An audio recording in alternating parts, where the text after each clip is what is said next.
Welcome back to another Minetest mod review. Today we are looking at the MicuPack, if that's how you're supposed to pronounce it, mod pack. And this adds a handful of things. We are going to start with the, whatever these yellow things are, miner tools, I suppose we could call them.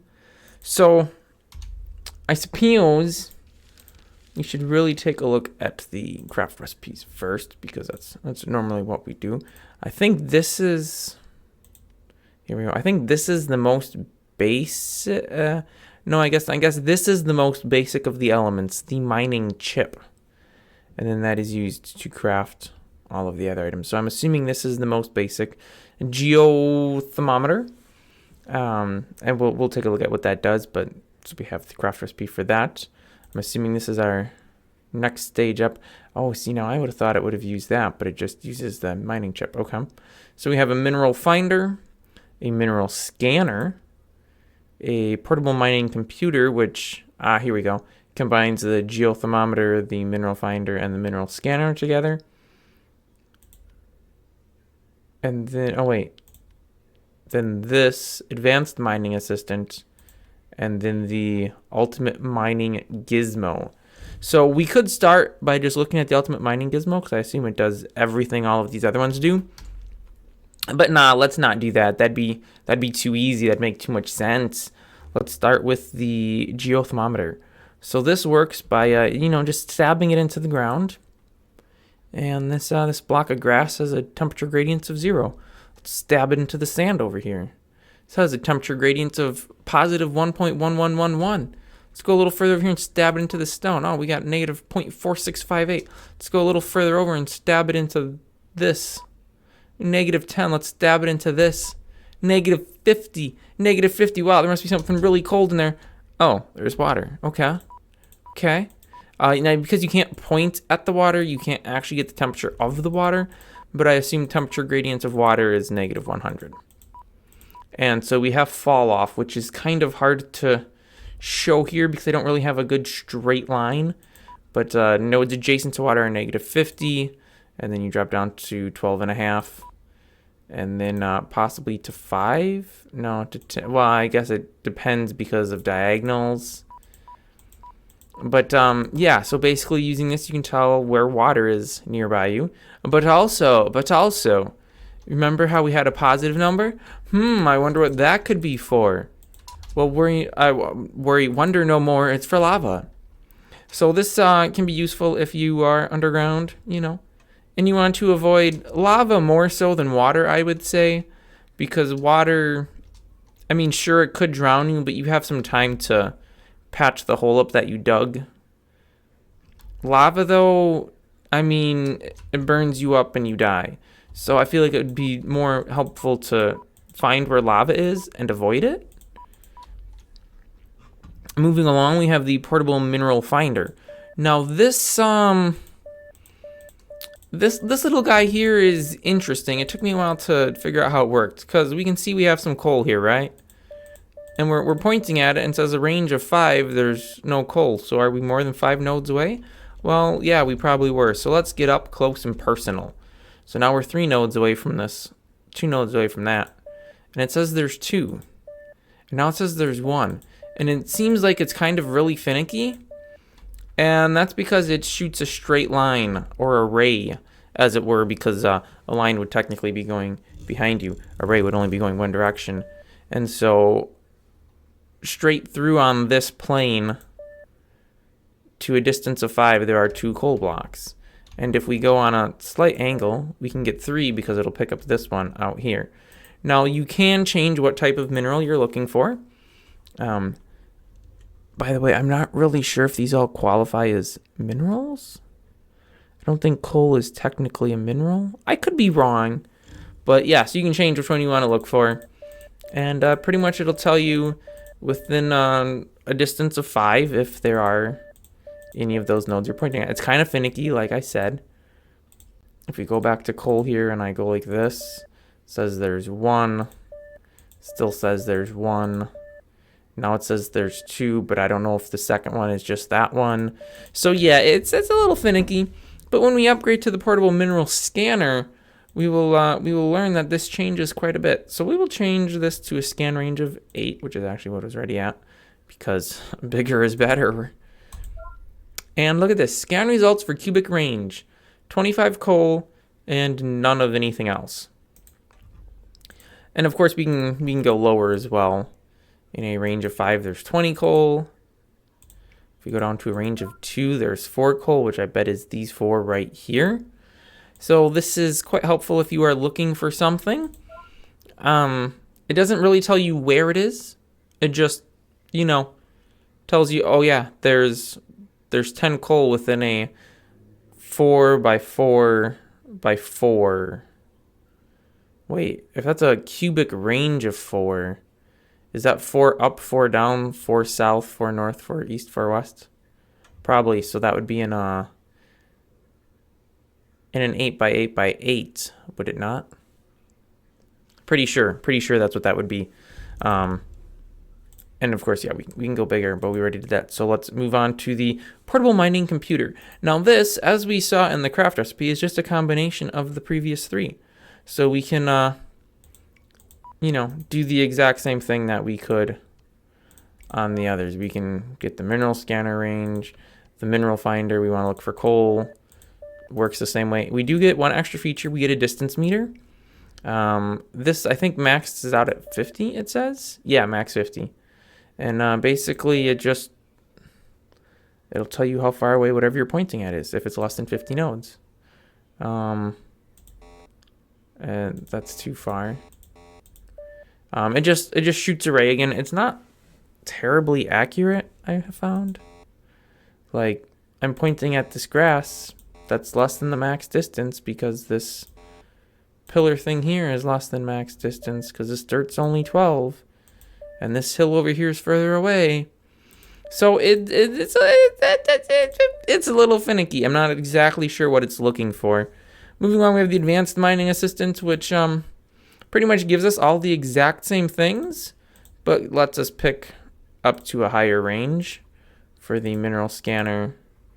And the mineral finder actually works a little different on this one as well, I believe.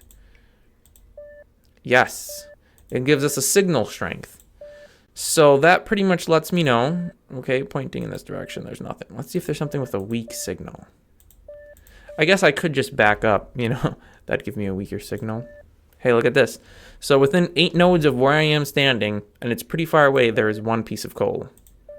And there's 3 pieces in a line for me, and that's relatively close.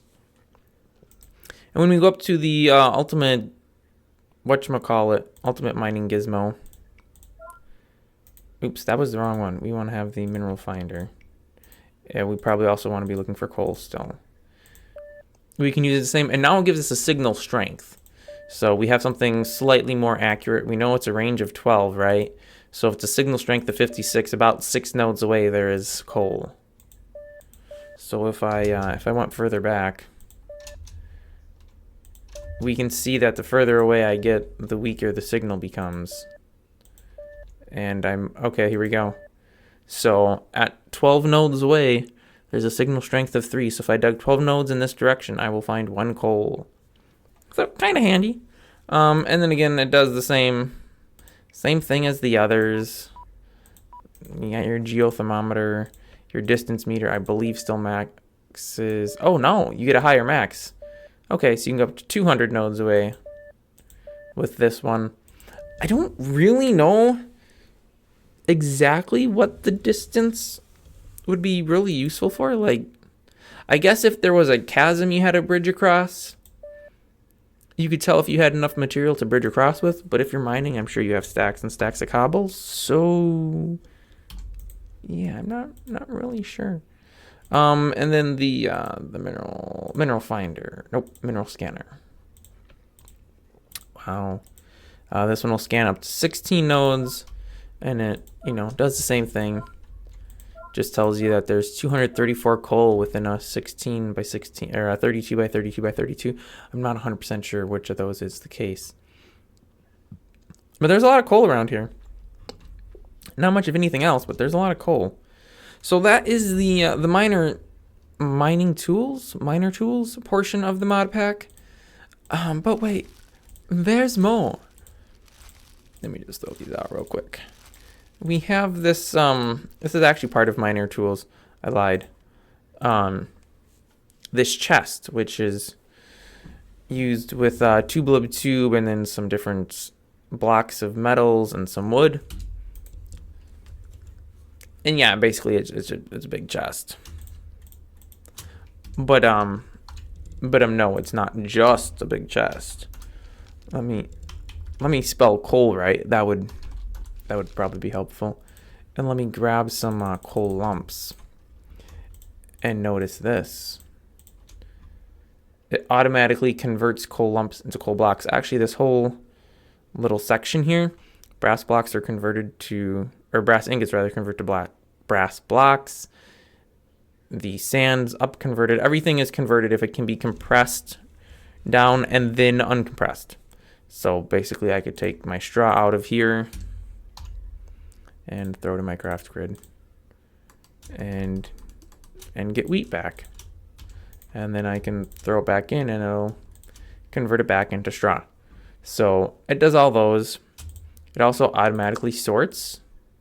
So as I pull something out, I am confused. I thought it alphabetized as well, but I guess not. It just squishes them down to keep the open space to the tail end. All right. So that's, I'm actually going to grab this coal block out because I think I might need it for something. I'll also grab this little thing. I'm not sure what this is coming from, but it just makes a little table with a drawer that you can store some stuff in. Moving along. I don't understand this thing. It's a crop watcher. So this works with techpack and tubelib. They're actually both required dependencies, and you can see there's some more machines adds over here. So we have this crop watcher thing, and it'll scan, I think, yeah, it lets you select a radius around it.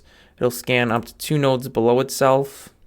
The node below itself doesn't count, but 2 nodes further down, and then whatever radius out you pick. And here it tells me there's 16 crops, so I have 16 plants. None of them are fully grown.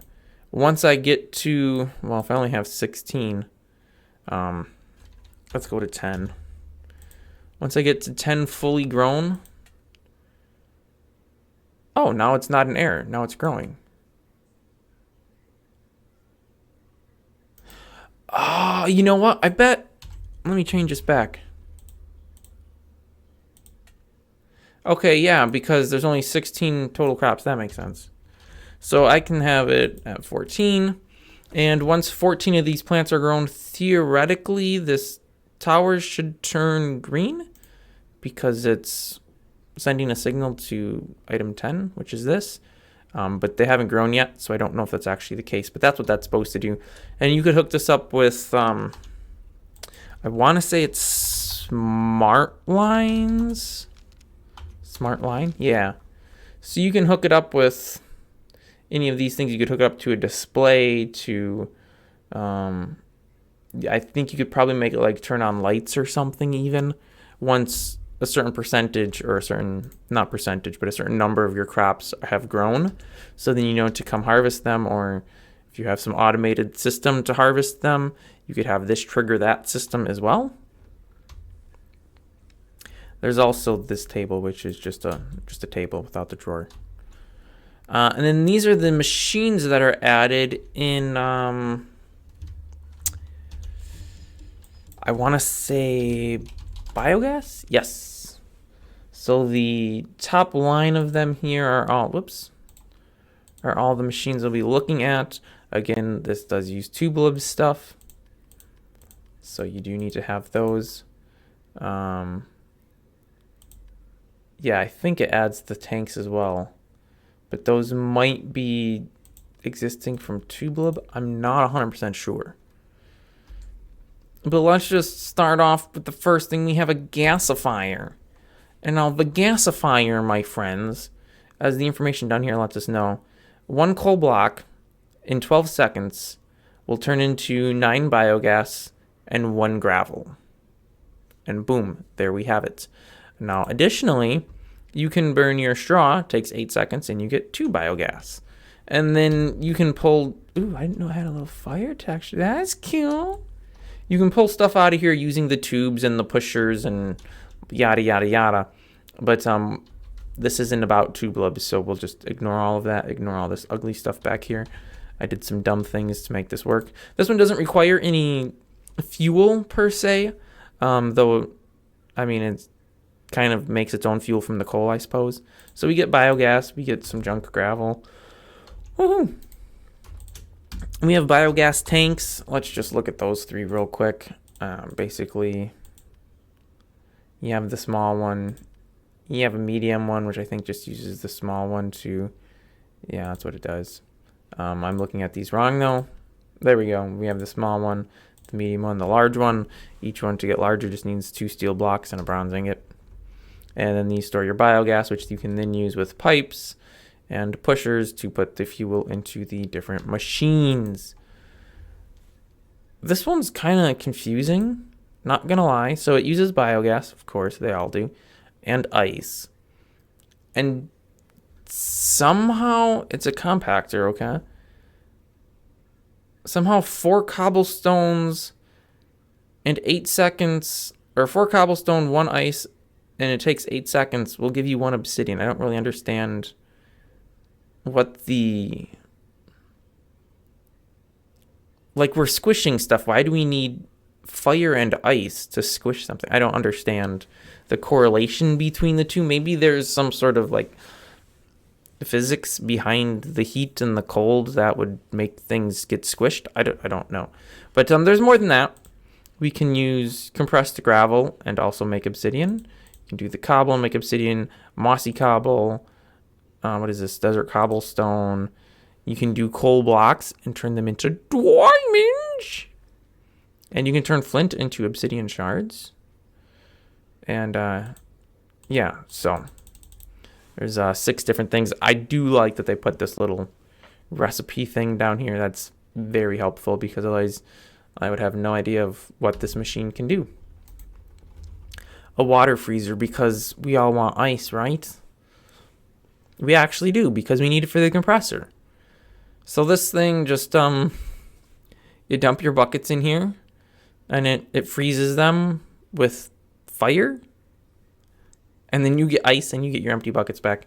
If you're using the Pipeworks mod, I guess you can also connect water directly to it, like a water input line thing, and then not need to use all of the buckets. But I wasn't going to go through the trouble of figuring out what dependencies I needed to get all of that working to do this, so I didn't bother. And then the I think this is the last 2 machines. We have the 2 tiers of furnace. Oh, actually, wait, I already put stuff in them. So we just turn these on.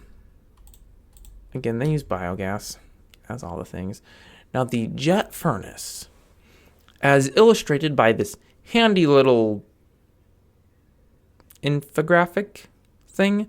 A jet furnace is the equivalent of 2 furnaces. So basically, it cooks things twice as fast. So we'll wait till this gives us 10 right about now, and we should have only 5. We have 6. Okay, well, it's probably a little higher. So yeah, fuel lasts for 40 seconds here. It only lasts 20 seconds here. So you're using the same amount of fuel either way, but you're cooking your items twice as quick here. You know, it's handy. I wanted to look at the recipes to compare them.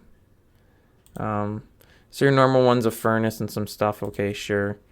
Oh, and then you need 2 normal biogas furnaces, a gold block, and an obsidian block, which I believe is actually made of, 9 obsidian, which you can get with the compressor fairly easily, so it's not really a big deal. These all can use the tubes as well, so ouch, hot feet. I am putting the fuel into all of them. You can also use these to pull the your cooked or your ices in your buckets or your compressed things out of them as well, and move those to whatever and wherever. Hey, let's see what this thing's doing. Crops fully grown, status is ready. I mean, that doesn't look any different. Let me break it. Whoops.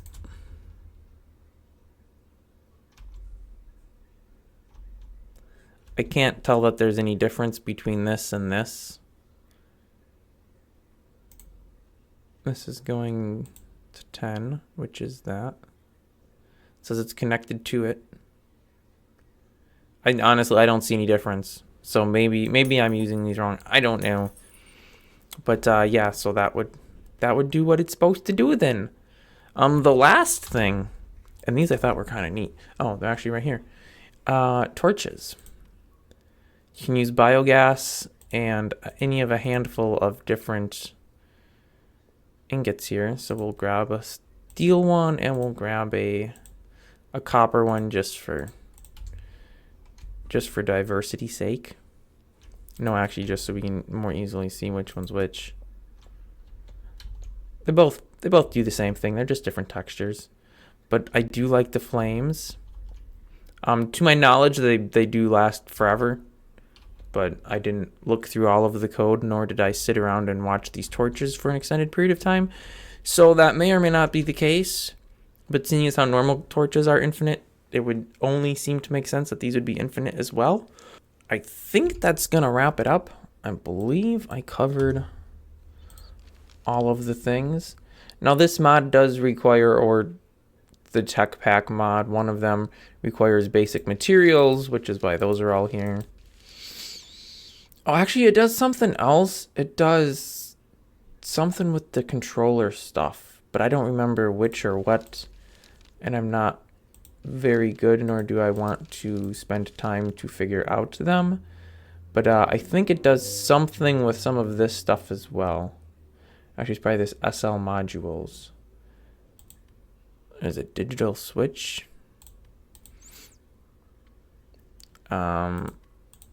Maybe it does these too. I don't know. But these I don't really know what they do, and yeah, I'm too lazy to spend the time to figure out. So, oh, and then there's also, if you want to keep with that tubular aesthetic, you know, because you all want that. What would we even call this? Like bolted wood framing or something? Riveted wood framing? I don't know. I've never seen somebody rivet wood. But if you want to keep with that aesthetic, you can. So that's available for you as well. You got the metal table with drawer, wooden table with drawer, and the legs. And that is all the things. This mod review was requested by somebody. So if there's a mod you would like me to review, please use the form on my website. All the links down in the video description as always. Tune in next week for another video, and I will see you then.